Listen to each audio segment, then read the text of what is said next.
Hello there, many thanks for joining us in our midweek edition of Business Reports. It's now time to bring you a feature on the show. Today we're looking at the aviation sector. Now, international and domestic airlines in Nigeria are in dire strait over the spike in the cost of aviation fuel and spiral effect of the cost of operations. Now, amid the upswing in passenger traffic across regions, operators are contemplating a rise in airfares to cover the cost, though at risk of eroding gains in travel demands. Already, aviation fuel is at its highest price since 2014 due to the elevated price of oil, and with the Jet A1 fuel benchmark at about $2.27 a gallon just last week, a 25% increase from 3 months ago. Locally, the price of aviation fuel in Nigeria has been on the rise since January this year. The commodity price had spiked from 200 naira per litre in January this year to about 315 naira per litre, raising concerns for airline operators. Airline and travel agencies also forecasted a significant increase in the number of travelers over the Yuletide as lockdowns continue to ease up and several international travel routes reopen. Now, the worry is the cost of fuel, travel restrictions, and even depleted workforce on some of the airlines. Now, for flights booked before the price of jet fuel increased so much, it seems likely that airlines would have to take a loss, increasing the price of future flights to make back some of this money.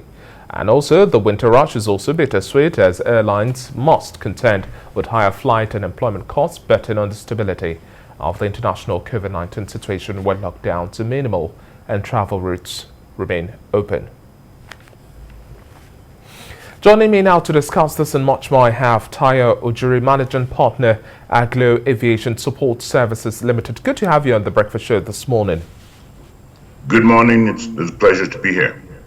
Now, discussing this matter of the hike in Jet A1 fuel, this has been a major contending issue, raising the cost of operation of domestic and international airlines, so to speak. But at this point in time, we're having a higher level of spike that makes it much more difficult for airlines and those within the aviation sector to stay afloat.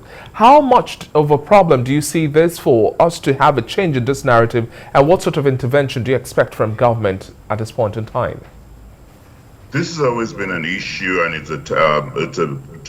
it's been a focal issue, especially in the aviation sector. And we have trend and information. We know that 40% of our operations is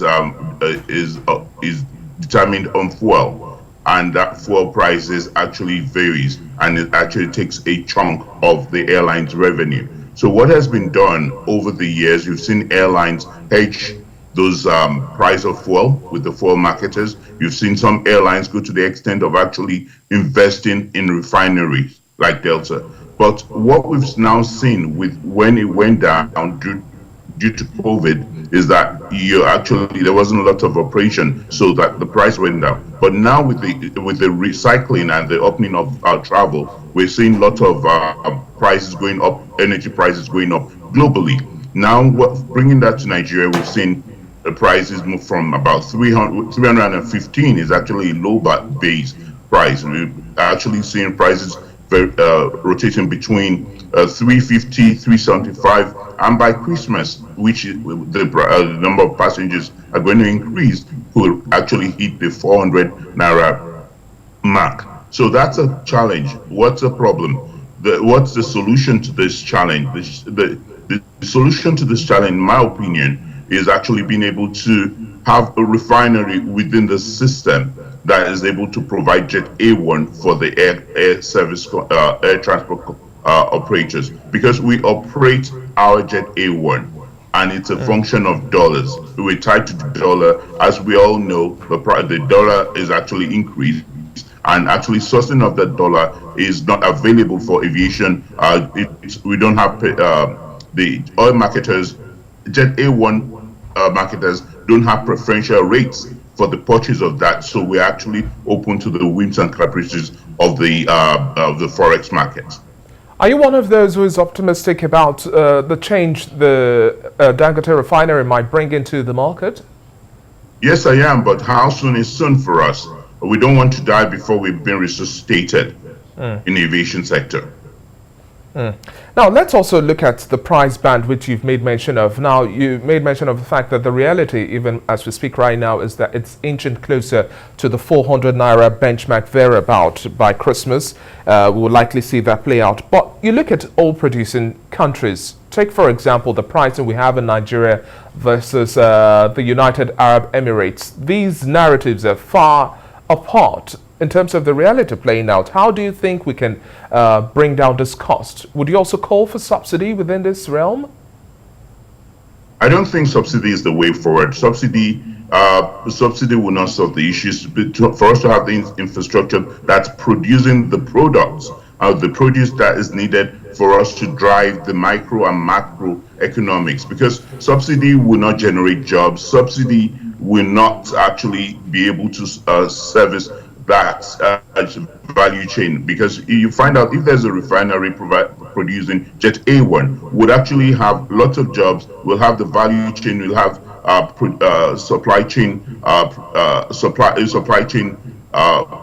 people that are providing services within that value chain. So that actually brings value and actually increases the economic indicators. But with the subsidy, that will not change. Now, bringing the analogy you gave about the Middle East or the United Arab Emirates, yes, their cost of production is low, so they actually be able to keep that low despite the 40% rate of operations that fuel actually brings to the aviation sector of flight operation. We don't have that option here, so we have to pass that price to the passenger.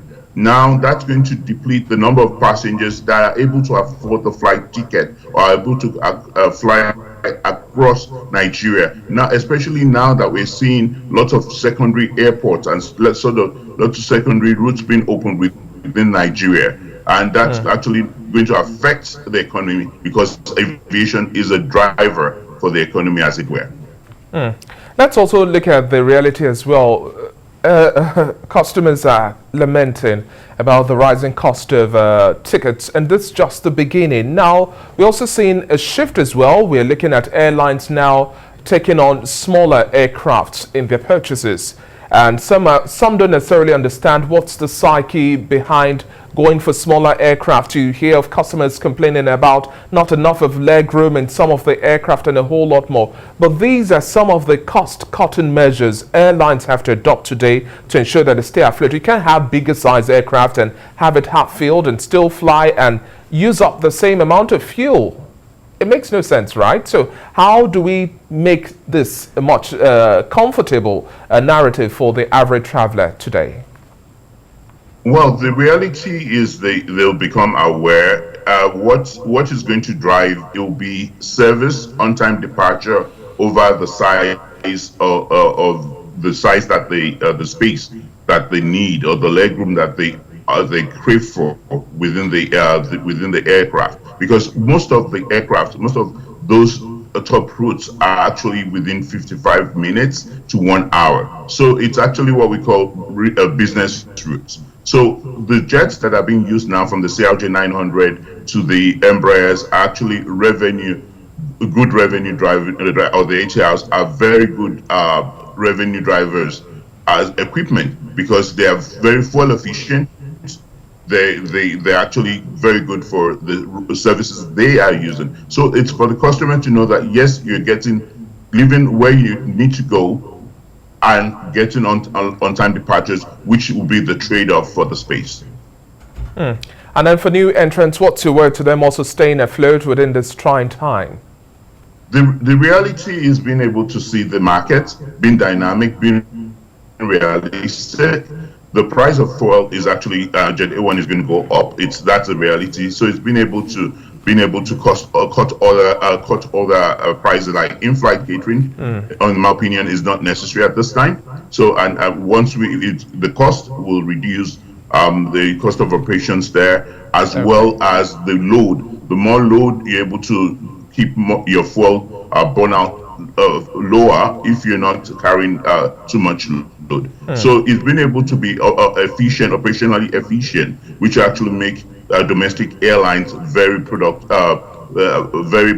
efficient and actually commercially viable. Thank you very much for your time on the Breakfast Show this morning, Tayo Juries. Just a few more days to Christmas. We'll definitely have this conversation much more looking at the travel pattern of Nigerians and other international travelers as well. Thank you very much for your time. My pleasure. Thank you.